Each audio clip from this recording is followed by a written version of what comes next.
You had conversations with WCW about joining the nWo? Yeah.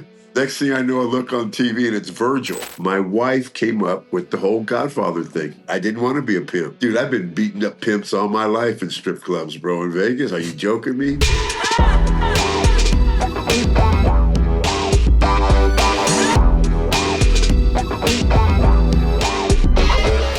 All right, ladies and gentlemen, grab your cigar or something you may have rolled. Pour yourself a glass of Jack and tip your hat, because today we're talking about a man who brought attitude, swagger, and pure charisma to the WWE like nobody else. A true icon of the Attitude Era. This legend strutted his way into sports entertainment history as a WWE Hall of Famer and proved he could back up the style with substance by winning the Intercontinental Championship. From unforgettable entrances to moments that still make fans smile decades later, he didn't just play a character, he owned it. If he ain't on the hoe train, check the smoke train, because this pimp ain't slowing down. And always remember, pimping ain't easy. So roll out the red carpet and show some love for the one, the only, the Godfather. Man, What's going on, buddy? What an intro. What's crack-a-lackin', my friend? Oh, man, I'm just living the dream, brother. I am just trying to keep up with you. You are burning the candle at both ends at all times. Man, I'm trying to keep it going. Matt, what's going on? Hey, thanks for having me on the show, brother. I appreciate welcome. You reaching out to me. Welcome to When Wrestling Was Real, brother. And you wrestled during a time when wrestling was real. We believed the characters. You know, I named this show When Wrestling Was Real, and I don't want to make any, current wrestler feel like I don't believe today's wrestling was real. But back in the day, you guys had kayfabe. I would sit on that living room floor of my parents' house watching that tube TV, seeing Papa Shango come out there, putting spells on people, making Ultimate Warrior throw up black stuff and everything else. It was a different time when you rolled into the picture. What year did you start your career? Started my career in like 88. Okay. It's I think I went to a wrestling school, the Monster Factory out there in Germany, in New Jersey. And I wasn't there that long. And then Jerry Lawler heard about me, and I was just so different, man. I mean, I was black, I was tattooed, I chewed tobacco, I listened to country music. I was a lot different than most of them. So they put me right to work, man, without knowing anything. And I think my first match was probably 89. And got into the WWE, I would say late 90s, or 90, late 90, 91, just before late, Yeah. 90. And you came into WWF, and did you create the Papa Shango character, or was that something that Vince already had? Vince had hired me. I worked one time as Sir Charles, and Vince hired me. After that, he says, you're hired. We're going to put you on contract. I want you to keep working out. He says, but you got a body of a monster, but you got a baby face. He goes, I got to do something with your face. He goes, it doesn't match your body. And I went home and got a call. And he's like, Charles, I want you to rent the movie Live and Let Die. There's a voodoo character, and I already knew the movie. I already knew the character. And he goes, we're going to take off from that. And that's where Papa Shango came from, that Live and Let Die movie, that James Bond movie.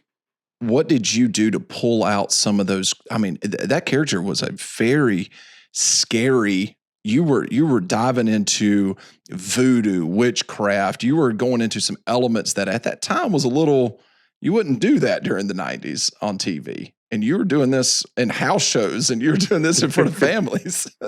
The one thing that Vince wanted to do is keep it authentic. And so all the symbols, I think it was Dabula on the back, and all these symbols and all these things I was saying were real. They were really spells.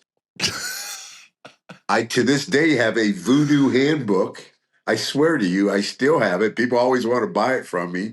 Listening to people, watching movies, going on searching and doing all that type of stuff, But I really got into it, man, and I tried to keep it as real as I could. Even all the words I was saying was real voodoo stuff. That and is insane. spells. The spells that I was casting were real voodoo spells. Thank Were God I you wasn't a real voodoo priest. so were you reading this voodoo book and getting the spells and then just repeating them in the ring essentially? No, they had writers. They had writers that was writing me some really good stuff, and they were Yeah. asking for my input, and I would do research and send it to these writers. And I mean, we both worked together, but unlike The Godfather, it was all me. I had a lot of help with Papa Shango on the verbiage and what to say and the all the special effects they had with The Godfather. During that time, it was completely different than what we were seeing a lot of in WWE. Why do you not think that character was lasted longer than it actually did? The honest God's truth is I was going through a very, very ugly, bad divorce. It was my second marriage.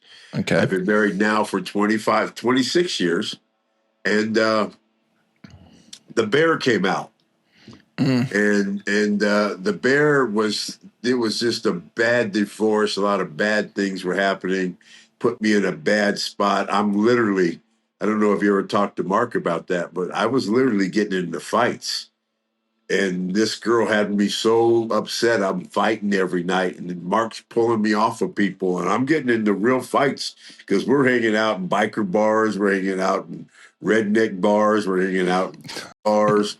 It was easy to get into a fight, and I was out there looking for it. So basically, me and Vince sat down. I don't know if Taker was there or not, but we sat down and we thought the best thing for Charles Wright was for me to go home and get my mind right. And that's what happened to Papa Shango. That's why he had such a short run. Because then they just I went from him to Brett to this one, and they just to Taker to Brett. I just fed my way out. Yeah.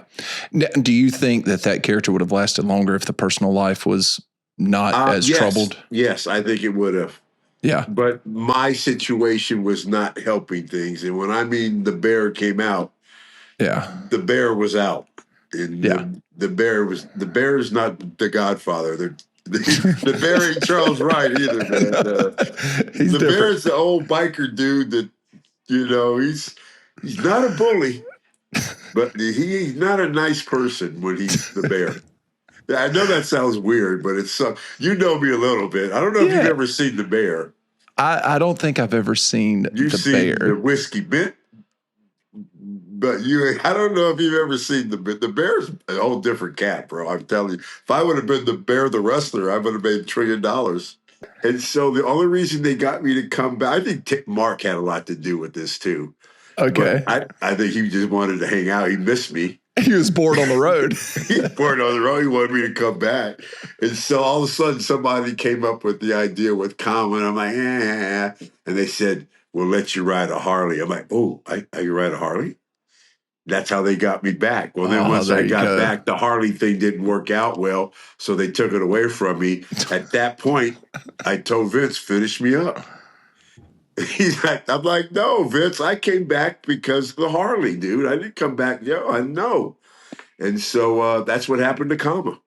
And so I did a thing in WrestleMania as Kama. Me and Taker, I think, did some casket matches that were pretty cool as Kama. I might have worked some other angles, but I'm like, get me out of here as soon as you can. I don't want to be here no more. And so I went home, and then they called me back with the idea to bring Papa Shango back. And so I'm like, well, they said, well, we're not going to be so cartoonish this time. You're not going to be having, but you're going to be, we're going to work this stuff a little different this time, but the same character. And I'm like, you know what? This might be cool. So I went back. I get the you probably don't even know any of this. No. I went to TV. Jerry Law, they had fitted me. They had I'd gotten better shape. I've got a new costume. Jerry Lawler paints my face that day. And there's a picture of it out there on the internet, but the only time they took Polaroids of it. And they said, hey, we got to get your face off. Vince wants to talk to you. So I go in there to talk to Vince, and Vince goes, hey, pal, change the plans. I'm like, change the plans? He goes, tonight we're going to put you in the Nation of Domination. We're going to call you Kama Mustafa. You and Ron Simmons are going to wrestle Undertaker in a handicap match, and you're going to go over on the Undertaker. And I'm like, what? What? That makes no sense. I'm like, what? And so I go, wow. So I'm like, well, let me ask you a question. Because I signed a 3-year, really pretty good deal, you know? I'm like, I get paid the same, right? He goes, oh, Charles, of course you get paid the same. Of course. I'm like, well, you know, I never had met Ron. I knew who Ron Simmons was. I didn't know any of them guys. And so I'm like, wow, okay. And then Vince says, I'll get together with you guys next week and we'll run through everything. And that's when they told us about The Rock and what they were going to do. And, you know, went from there. And I had a great time doing it. Great time doing it. I think, I mean, you look at it, I guess in that faction, you and Ron were the veterans looking back with Mark Henry and The Rock. Yeah. Mm-hmm. Now, you look, I mean, there's nobody, I don't think, that could have looked at The Rock at that point and went, this is going to become the biggest superstar, not only in wrestling, but in Hollywood as well. What did you see out of him at that time? What were you? I didn't see the Hollywood part, but he had it. He had it. And he was cool and willing to work with everybody and listen. And plus the fact that Vince had told me and Ron Simmons that next week, he says, you know who this guy, Dwayne Johnson, is? I'm like, I don't know who the hell Dwayne Johnson is. You know, no, I don't know who he is. And Ron's like, yeah, man, I know who he is. He says, well, listen, Vince says, I try to make him this way and the people just all over it. He goes, this time I'm going to make him a different way. Yeah. And he goes, this is what I remember this like it was yesterday. Vince said, he goes, once I get people to hate this kid, when I turn him, he is going to be one of the biggest things wrestling ever saw. Now, I don't know if Vince says that about other people, but that's what he told me and Ron. And so he goes, I need your help this way to build this kid. And that's what Vince told us. I said, okay, I'm cool with it. You know, and so we talked to Rock, and right away, he didn't want to wear the headdresses that we wore. Yeah. And we said, okay, here we go. Well, they're like, motherfucker, we ain't here for us. We're here for you. You know, if you don't want to wear at least this, you know, then we ain't, you know, come on, man, really? So I think he had like a little stripe on his shorts and he had nothing on his wristbands, but he refused to wear one of the hats. And we're like, hey, man, you know. But after that, then it was cool, bro. And he was cool. After a while, we seen how they were pushing him, but I knew he was going to be, I mean, the way he was getting pushed. Plus, I mean, he deserved it. He deserved it. And in hindsight, I mean, you look back and seeing that's kind of where it really started for him. It's pretty special, and you guys were right there with him. You think he put us in one of his movies? Yeah, that'd be perfect, man. That'd be perfect. You think at least give us a little something, man. Yeah, pushing a broom or something. Come on, man. I mean, he can make you a bodyguard. I mean, he can make you. Drive a car with a hat. Come on, man. You can do a million things in his movies. Yeah, man, he's done well. I'm proud and glad, you know, for him, man. It couldn't have happened to a nicer dude because he is a good dude. Yeah, it seems that way. And you know, you kind of go from the Nation of Domination, and now you're going to go. You're going to step away from wrestling again, correct? And then you're going to eventually come back as the Godfather. I did not step away. Okay. I did not step away. The end of the Nation run was coming up. Mm-hmm. I was having talks before that. After somewhere in there, I was having talks with the WCW about joining the nWo. Whichever time. Hold on. You had conversations with WCW about joining the nWo? Yeah. Really? Yeah. I don't even like talking about it, but because it brings up some bad things. But basically, I'd worked out a deal with them, and all of a sudden, I'm calling this guy. I don't even like to say names. I'm calling this guy. I'll say we passed. I mean, I've got to rest this. So I was calling Scott back, and I'm like, Scott, what's going on? He's like, I'm not really sure what's going on, bro, but they're doing. Next thing I know, I look on TV and it's Virgil. So Virgil, apparently, they chose Virgil instead of me. And for one, Virgil did it for a lot cheaper than I was going to do it for. Yeah. And number two, they kind of clowned Virgil. And I think the word kind of got out that Barry ain't the one to clown like that. It ain't going to work out for you. You're going to end up with issues with him. He ain't the one. So they were much better going with Virgil.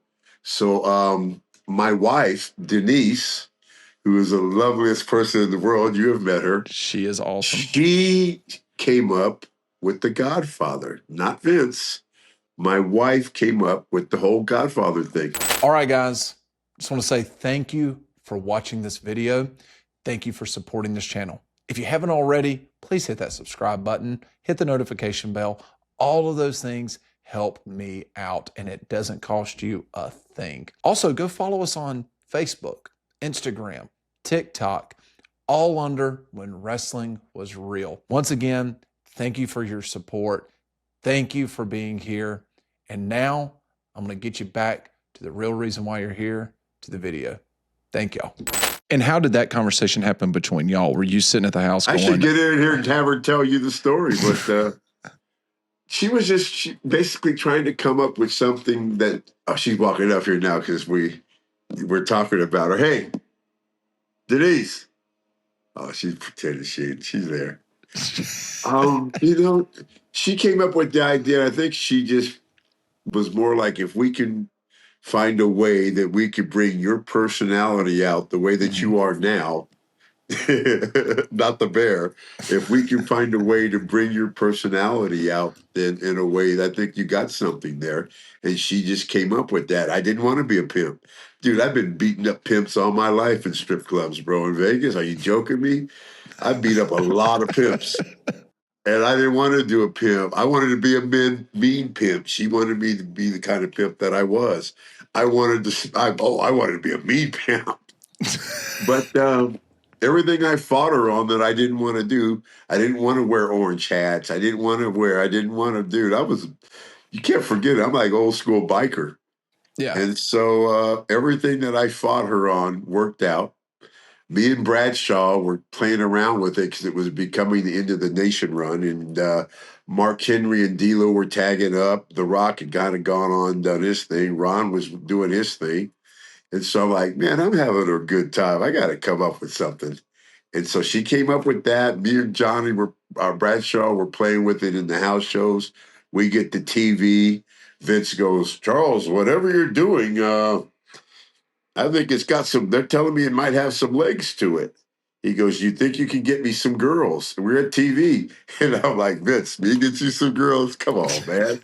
So I grab Mark. Mark, I mean Taker. I grab Taker, and we go to a strip club, and we probably we were there the night before anyway, and so even if they don't know me, they know his ass. And so we got some girls, took them back on TV. I went and bought to a big and tall store, and there's a card of it. It's just a black vest that I bought in a bolo hat, a black vest. I bought a cross, just something to wear on TV. I had on sweatpants, black sweatpants, because that's what I had nothing to wear. And we put it on TV, and it was such a hit. After the first time, after only doing it for maybe 3 or 4 times in house shows, me and Johnny with no girls, Vince took it over at that next week. Bruce Pritchard was getting the girls. And so I would walk into TV, and each week it would just evolve into what it evolved into, me changing what I said to, if it didn't work, I'd get rid of it, into my clothes. And the thing is I never wore the same vest. My wife had a lady making us at least a vest or 2 a week. And then she'd take them down and have them airbrushed. So I would never wear the same vest on TV. I'd wear them in the house shows, but I wouldn't wear them on TV again. And she had hats coming in. She was making the glasses. She had a jeweler making me Godfather, Pimpin' Ain't Easy. My wife did all that. All I did was the performing silly stuff. Yeah, that's all true. Did you pull any inspiration from those clubs that you were working at from any of the guys that you were watching, or was this all just original material? The Godfather is just me being me. You know me long enough, man. How close am I to the Godfather? You are the Godfather. I am the that Godfather. Yeah. A pimp or not, that has nothing to do with it. No. That, you know, the strip clubs and, well, maybe it has a little to do with it. But anyway, it's just, the It's the Godfather is swag. just, it's the swag, and it's just me at this point in my life. The two best things that happened to me was I start smoking cannabis at 27 years old when I'd never tried it, maybe tried it, but not smoked it really Yeah. till I was 27 at the end of Papa Shango run, 27, 28. And it got me off of a lot of stuff. And my wife, and those two things have made me such a nicer person, bro. You wouldn't believe it. And it keeps the bear away. Marijuana and my wife, it keeps the bear away. Well, we thank God for both of those things. Yeah, I'm surprised you. I mean, you have to ask Mark about the bear. He's seen him a bunch of times. I think the bear being put in the cave and staying there for a while is a good thing. You know what? I hope that the bear's not me and I have to do all this other stuff to keep him away. Nah. Well, I think that, you know, the cannabis and having a good woman in your corner, you know, it helps keep the stress down. It helps a lot, you know. And like my wife used to even go in and pick the hose. She'd be like, "No, I don't want." When she would go on the road with me, she's like, "No, because they would all get paid." And she's like, "No, let me." My wife's the pimp. She's been pimping me for 26 years. You know what's great about that is when you've got a partner, when you got a teammate like her that is willing to go do that with you, right. Man, that makes how many wives could be strong enough to handle that? Yeah. Every night I got all these girls, all these strippers hanging out with me during the show, after the show. I mean, how many wives can handle that? It's your wife is in that 1%, and she's what we like to call a unicorn, bear. So that's what she is. She's a unicorn. Hey. There's not very many of them out there, brother. No, there's not. No, there's not. Believe me, I know. You know, I think the fun thing about you is the fact that you never needed a title, especially when you were the Godfather. You never needed a title. You never needed even a program with another wrestler. Your character and what you did with the Ho Train and coming out in your promos, they got over so great during the Attitude Era. Were you having more fun than anybody else at that point? Dude, I told Vince, jokingly, of course, I told Vince, I should be paying you, bro, because I'm having too good of a time. It was so funny. The Godfather didn't even have matches. It was just segments. And you'd be in the back, would be this one against this one, this match, this segment, this match. I had Godfather, wouldn't even have an opponent. It would say segment and how much time. I was never, ever scripted, ever, unless I had to say a town, an event, which I didn't usually. I was just going out there talking shit. And it wasn't something I was practicing either. I mean, I would literally, before I go out there, I'm like, "Hey, man, this is what I'm going to say out there." They'd be like, "You're not going to say that." I'm like, "You watch, see if I don't say this, man." I'd go out there just, dude, and you know I was, you know my ass was high. So, I mean, you know me. And so I was just out there having fun. And I told Vince, and they put that Intercontinental title on me, I think, just so they could put me in the Hall of Fame and have some type and the tag team belts. That's a whole nother story. Vince got me on the tag team belts, but you know, I forgot what I was saying. Now I start thinking about those tag team belts. But yeah, man, the Godfather. It was crazy, man. It was crazy. It was so over. And I told Vince, they see enough wrestling, bro. Just let me go out there and entertain them and have some fun, man. And that's what I was doing. And you know, when I think about that time frame, the matches were absolutely insane. I mean, those were some of the greatest wrestling matches of all time, right? But me personally, I always think about, you know, The Rock on the mic, Stone Cold on the mic versus, you know, Vince. And I'm telling you right now, Bear, I put you right there with those guys during that time frame because everyone remembered. nobody really cares about the match with you. They cared about what you did on that mic. They cared about the hose. They cared about, is the guy going to exchange? Is he going to accept a hoe to throw this match? You know, and it was just, sex was selling at that time. And we Yes. were so deep into it in the Attitude Era. And you were the face of it. You were the face of it for WWE. And Man. you never had to take a bump if you didn't want to. That was Oh, a great dude. thing. Brother, it'd be crazy. You would know how long my match was going to be by how many girls I brought out, because it would take so long to get them out, and I to get them in the ring, do my stuff, have some sort of a match, and get the whole train in there somehow, and then get the girls back in the ring. So if I had 8 minutes, you're looking at a minute and a half match at the most. At the most. You were probably healthier during that time frame, just not being banged up than ever before. Oh my God. Al Snow told me one time when he had the head gimmick, Snow said, I've never ever had to work against an IC champion or a belt champion, and Vince tells us, don't worry about the work, worry about the show. But dude, I mean, like I said, I wasn't in it. I'm like, let me just entertain the people, bro. They see enough wrestling. Let's have some fun. Let's go out there, just let my high ass go out there and have some fun. And I'll try to keep it as cool as I can without, dude, where I was bad is the house shows. Because it wasn't on TV, and that's where I was like rated XXX nasty in the house shows. Really, the handcuffs. I had the girls doing things I wouldn't have them do on TV. I'd have them kissing. I'd have them doing all type of stuff in the house shows. Oh, boy.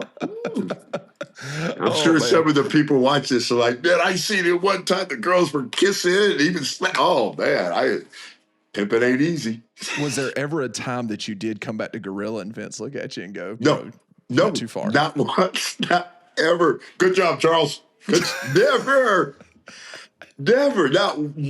I was never, ever told to calm it down. I got in trouble one time because I had said, I think it was Valentine's Day, and I was selling hose at 1-800 something, and it ended up being a real number that got swamped with thousands and thousands of calls. What'd you do? Just rattle off a number, not thinking? I was like, hey, get one, hi. Can't just get 1-800 the Godfather, baby, and I will, I got a hole for you, 2-for-1 special. It was that type of stupid shit. And it ended up being a real number when you spelled it out. But I didn't get no trouble about it. No, never. They never tried to calm me down, ever. Yeah, I feel like you were having more fun than anyone else in that locker room during that period. Well, I don't know. All the boys got to see all them girls in the locker room every day. Yeah, I mean, all of a sudden you get house shows. All of a sudden you go to. Can you imagine being in a bunch of guys all the time? All of a sudden now you got 6 or 7 strippers hanging out in the back, and just Jack Lanza back there, nobody else. That is not a good recipe right there. Oh, the boys, man. I bet you when I was there, the boys enjoyed, not that the boys were doing anything, just the fact that you had something there to entertain, better than just looking at all these dudes all the time. Now you got strippers in there. Only me, man. And like I said, my wife came up with this. That's crazy. That is awesome, man, that she was able to do that. Now, let me ask you a question. It's, post-career comes around. You get the phone call for the Hall of Fame.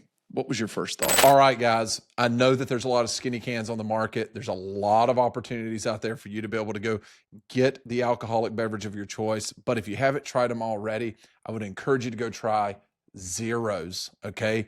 Unlike any other skinny can, this one is 0 sugars, 0 carbs, 0 gluten, 0 excuses. 5% alcohol by volume. USA made, veteran owned and operated. If there's going to be a skinny can in your hand, it needs to be a Zeros. Great flavors. My favorite, grape. I'm a grape guy.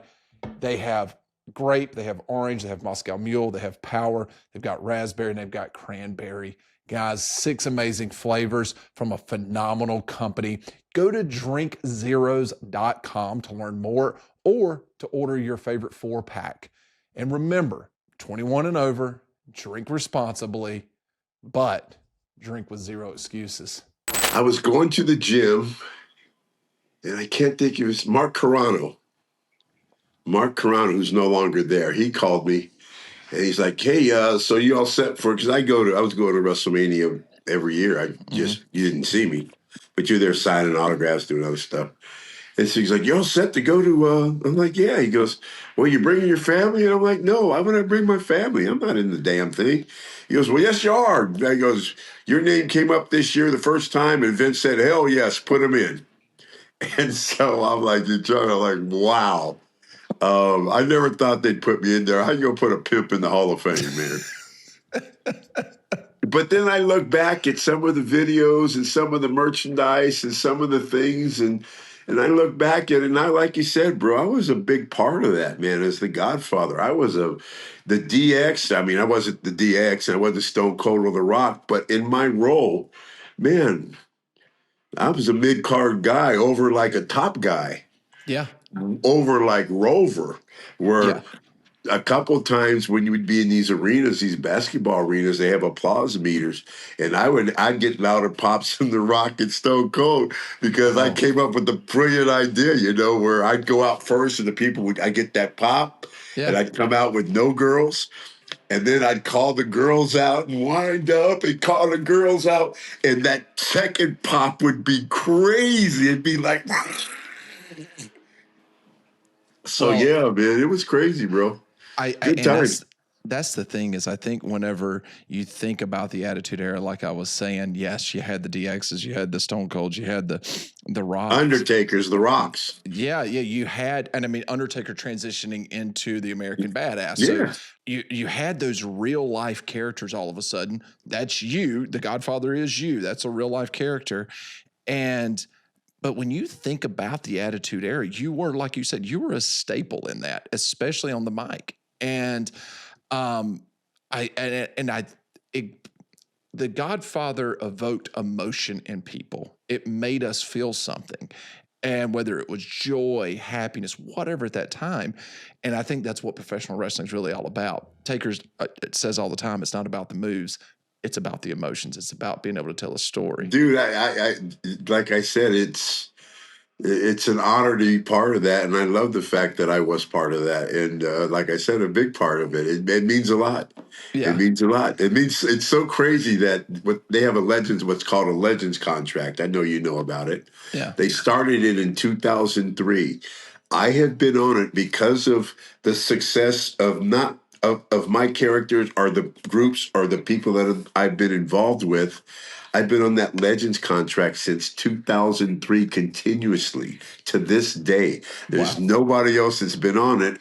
And that's it's just a testimony to the fact that, you were part of a lot of different cool stuff, from the Ultimate Warrior and Papa Shango that people still talk about today, to the Nation of Domination, the building of the Rock, the Godfather. We'll leave the Good Father out, but yeah, man, it's an honor, bro. It really is. And it's an honor to be going to do these signings and stuff.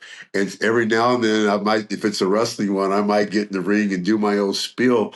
And even the young kids, man, they'll know word for word all my old stick, bro. And it's because I'm always worried. I'm like, it's time once again for everybody to come aboard. And I'm like, oh my God, I hope they say it. And I'm like, okay, they're with me, man. Like, oh my God, I hope they're like, what? To say what? So it's really cool, bro. And it really, I get when I do that, it's really cool. It really is. Don't ever worry about people not knowing what to say at that point, man, because it's so iconic. So for you now, post-career, what are you doing these days? I'm basically retired. I do my signings. We have some small businesses me and my wife have, but I'm retired, man. Just enjoying life. Trying to get out there and shoot as much as I can. Trying to get out there and play some disc golf. Trying to go play.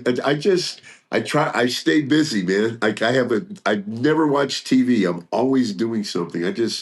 I stay busy. and you know, having fun. Yeah, and we saw each other just a couple months ago at the racetrack there in Vegas, and That was fun. That man, was that fun. was yeah. You standing out there on the start line, that feeling—that's a wild feeling, isn't it? Man, people have no idea how cool that is. It's explosive. It's explosive. It's crazy. And that, dude, thank you for that. I had a good time that day. Yeah, that was a blast, and I know my buddy Justin Nunley had he's a huge old school wrestling fan. So for him to be able to hang out with you for those couple hours was like the greatest day ever for him. So we had a good time. That was a good time. We did, man. That was a lot of fun. Bear, I got one more question for you, buddy. It's something that I love asking, especially professional wrestlers.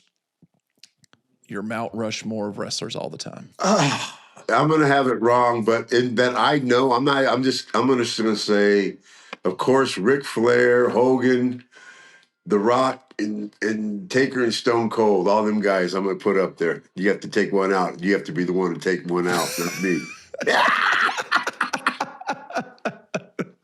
Hey, let me ask you a question. Yeah, man. What's your Mount Rushmore of stoners? So I bet you I'd make that list. So I was going to ask you that question as well. So for me, it's got to be Snoop and Willie. I mean, those are the two iconic ones. You got to go. Can you put both of them on one face of Cheech and Chong? Well, one of them doesn't smoke and one does. Okay, there you go. So the one of them shouldn't be on there. So which one smokes and which one doesn't? I'm not going to say. Which one do you think? Okay. Cheech is the smoker. I think I just met the both of them in the first time at a signing. I was signing next door to Cheech, and so I got to hang out with them. But I think our Tommy Chong, Cheech is more. I think he does some edibles and stuff, but he's not he's never been a pothead. But Tommy Chong, that's his name. Oh, Tommy Chong is the real deal, Holyfield. Yeah. I got to smoke with him. I got to smoke with Willie. I've got to smoke with Snoop. Everybody you mentioned, I've got to smoke with. So I would say those three are definitely on the Mount Rushmore. And then... But a lot of people might not know, but I'm on that song. So that's where I was about to say. In my own mind, I'm in there, in my stoner world. Who's yours, though? For me personally, it's you, just because I know you. And I've been around you a lot while you're smoking. And I think for wrestling fans, you've got a fight between you and Rob Van Dam. Rob's a big smoker. Yeah. Rob's a smoker. I heard Rob talking about me in the interview, and he goes, I think he calls me Papa. He goes, Papa's got some lungs. That's what his response was. Papa's got some lungs. I was talking with, during WrestleMania, I have a chance to have a smoke out with Ricky Williams, so I look forward to that. Oh, that's another one, man. And I've got his jersey hanging on my wall over here to the left of me right now. I told him some people, he's working with some people that I'm friends with, and they're at an Airbnb. So I told him, be ready, brother. I'm coming strong with it. Well, as you know, so I can't wait for that. I like the gummies. I'm not much of a smoker, but maybe the next time I'm in Vegas, you can pop my cherry on the. I haven't smoked a joint since I was in the 11th grade of high school or 12th grade, something like that. Oh my God. How were those ones I gave you guys last time? Did you try any of them? Oh, those peach rings were phenomenal. Yes. Good. They weren't too strong, right? No, they were really good. They're mellow. Yeah, they were really good. I gave some to my neighbor and his girlfriend. It put them on a different planet, but I'm the Godfather. Yeah, because it was funny too. Because I was like, "Hey man, you want a gummy?" And he goes, Man, I don't do gummies. I like smoking." I was like, I said, "Well, these are from the Godfather, from WWE." And he goes, "Oh, well, if it's from him, then I need to try some." So I was like, he gave these to me. They're mellow. They're not too strong. I think I told you guys they're not that bad. You can take one or two of them. No, not bad at all. And I will say too, to wrap this thing up, man, when we were in Vegas, so Justin's parents were there, and you sat down and had a conversation with them, right? So his mom is about as straight-laced as they come. Just a good Christian woman, right? And we're getting ready to go to a show that night, right? And I had some of those gummies and I took a bite of one and she's like, what is that? I said, oh, these are some peach rings. And she's like, oh, like the candy. I said, well, and Justin goes, Mom, they got weed in them. And she goes, oh my God, I can't believe you're taking it. She was so worried about me. And I said, well, the Godfather gave it to me. She goes, who? I said, the Godfather. I said, at the racetrack, y'all were talking to him. She goes, that was a sweet man. He does stuff like that. I was a sweet man. I love it. I had a good time hanging out with him. I had a really good time. Oh, they thought you were just gold. They absolutely loved you, man. Well, okay, hold on. Last question then. Who's your Mount Rushmore of smokers then? I'm not even going to put myself on there. I'm going to say the ones that I know: Snoop, Willie, Tommy Chong, and I don't know anybody else that smokes like that. And hell, screw it. I put myself on there, even you if might you don't as well, know me. brother. You might as well, man. Own what you know. Well, everyone, if you can, go over, follow the Godfather on social media, on Instagram, Facebook. Yes. He's showing you how to play disc golf. He's showing you that he's got a trigger finger like nobody else. And more than anything, ladies and gentlemen, just remember, when it all comes down to it, understand one thing: pimping ain't easy. Man, I'm telling you, it still ain't. Well, it's getting a little easier. A little easier. Yeah. Well, Bear, man, thank you so much. Thank you for your friendship, first of all. Thank you for jumping on here with me. And, man, thank you for just authentically being you. And that's what I love the most about you, brother. Thank you, man. Until the next time, my friend. Until the next time. And who's your favorite BSK member of all time? Well, it would have to be Taker. There you go. Yeah. I mean, we go back a long way. So, well, we're gonna do an episode about BSK, and I'll definitely bring you back on and tell. I hope BSK so. There's stories. some, yes. Oh, yeah. This time I'm gonna tell on him. He loves telling on me. Next time we do, I'm gonna tell you some stories about Taker you ain't never heard, since he wants to run his mouth about me.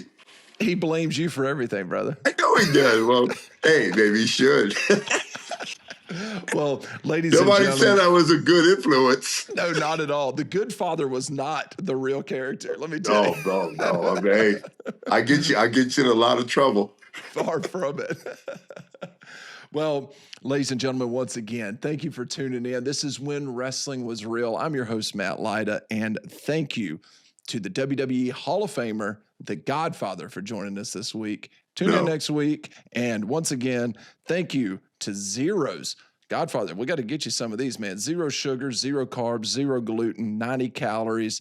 They got all kinds of good flavors, man. Veteran-owned and operated. It's a hard seltzer, but it tastes amazing. Man, you got to get me some of that. Dude, it's insanely good. This is actually my neighbor owns it. They don't even pay me. I just told him, I said, bro, you're my neighbor. He's got distribution almost nationwide now. I was like, I'm just going to push it because I love you, brother. I can't wait to try it. Yeah, I'll get some sent out to you. All right, ladies and gentlemen, thank you very much. Bear, thank you, brother.